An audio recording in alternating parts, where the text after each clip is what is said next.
Hey, mamas. As we head into Thanksgiving week, I want to slow things down a bit and talk about something that really shifts our heart, and that's gratitude. It's so easy to get caught up in the chaos of life, like our schedules, our moods, the constant running around, especially around now when we're trying to get everything just right for the holidays, that we forget to pause and simply say thank you. But gratitude isn't just a seasonal thing, it's a way to reframe how we see our lives and how our daughters see theirs. So when we model gratitude, our girls learn that thankfulness doesn't depend on everything going right?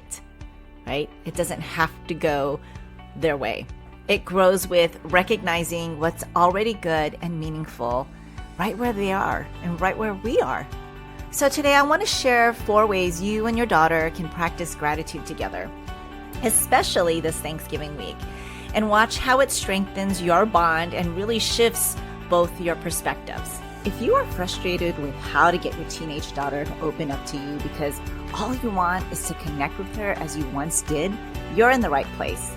Hey, I'm Jeannie Baldomero, a former rebellious teen, now mom of 3 young adults, educator, and the mom mentor, equipping you to create open communication with your girl so she can come to you about anything, even if she's scared. So grab your oat milk latte, breathe, and let's do this together. If you're like me, you've read many parenting books and have heard lots of advice on how to create communication that is open between you and your teen daughter. You've tried countless ways to have a conversation with your girl only to feel defeated because nothing has changed between the two of you. Reading another book just seems exhausting and not feasible right now with so much on your plate. But you are frustrated because you need something you can implement right now. The window of teenhood is closing and you want to make an impact with your daughter. My Talk to Your Teen Girl framework course helps you get the specific information you need to understand your girl, reasons to shift your role right away, and create a step-by-step simple plan. This customized plan works towards creating a safe space and a loving response that your girl will receive through your immediate implementation. So join me in Talk to Your Teen Girl framework, where I show you how to create a plan you can use right away without hesitation. It is possible for you to change your conversations with your girl right now. Go to talktoyourteengirl.com. That's talktoyourteengirl.com. You know, gratitude isn't just a Thanksgiving word. It's a posture of the heart. It's what helps us find peace in the middle of chaos. Now, I know some of you moms are not in the United States and probably don't, celebrate Thanksgiving because I think it is an American holiday. But there are always times where we need to talk about gratitude, regardless if it's Thanksgiving or not. Wherever you are around the world, we are giving thanks somehow because it is a heart posture, not a holiday, right? It helps us find peace in the middle of the chaotic things and joy in the middle of ordinary things. And when you model gratitude for your daughter, she learns that her happiness isn't dependent on everything going her way. It grows from recognizing what's already good and present. She's coming from a place of abundance, right? What's been given to her? What is she grateful for? So I thought I'd share some practical ways to practice gratitude that will really bring the family together and can possibly be habits that you start today. The first is create a gratitude jar together. This is something that I did with my kids at a very young age. Is we wrote little notes and we left a jar. I used colorful paper. They wrote things that they were grateful for and we put it in a jar. I know you probably heard of this idea before, but really trust me, it's a powerful way where you can actually do this together. You just find a mason jar, maybe even a pretty one. If you're aesthetic like me, you'd want to find just the right jar. You can even use an empty coffee can and decorate it as your gratitude jar. So let your daughter take the lead on this. Give her stickers, maybe markers, glitter, and let it reflect her. Then throughout the week, both of you write one thing you're grateful for each day on a slip of paper. You can even invite your family to participate. It can be as simple as I'm thankful for my cozy blanket. Something I'm thankful for is warm coffee. Or mom let me sleep in today. Or we had a good laugh at dinner. The key really is consistency. And on Thanksgiving Day, now if you don't celebrate Thanksgiving, that's okay. You can pick a day in the week, maybe Sunday, right? Or even in the end of the week when things are settled and you're in a state of rest, sit down together and take turns reading them out loud.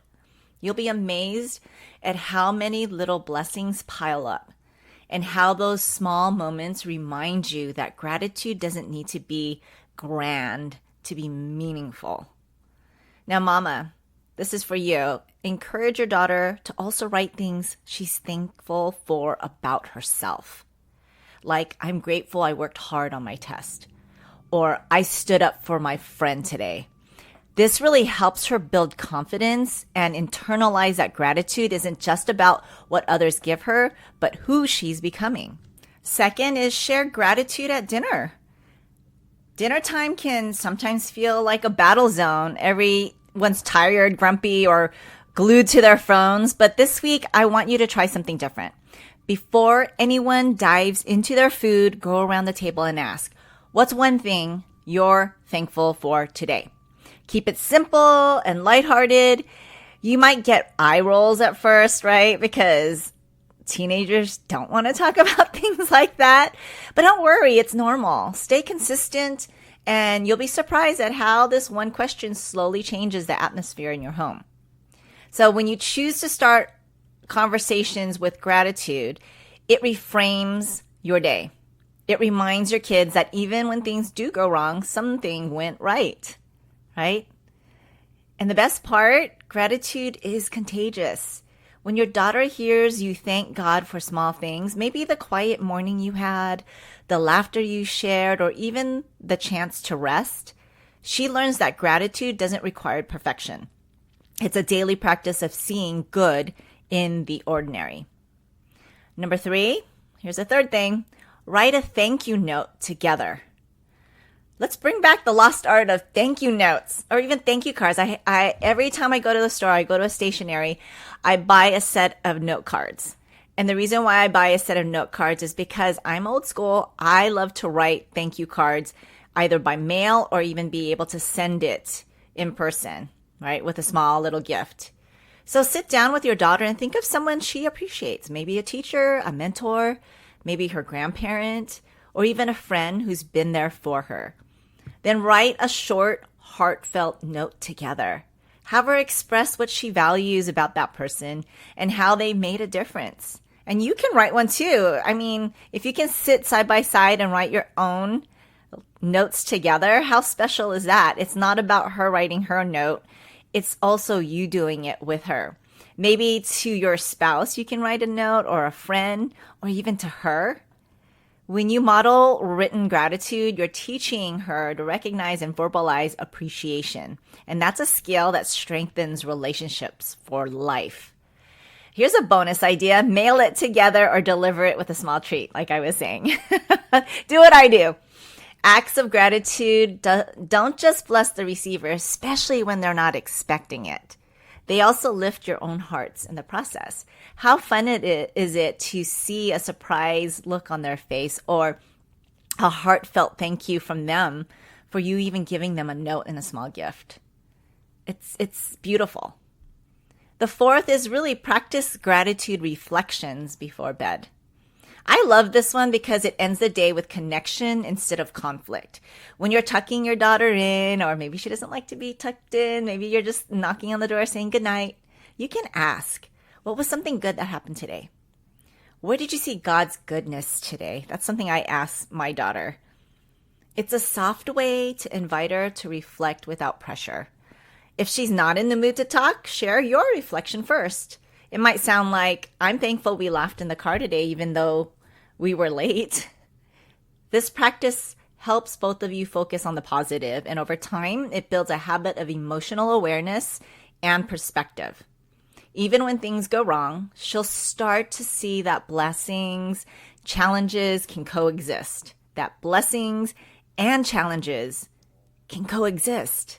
And that's a maturity we want her to carry into adulthood. Oh, I love to put in a verse, because it just reminds me of when I am caught up in all emotions. Maybe I'm having a bad day.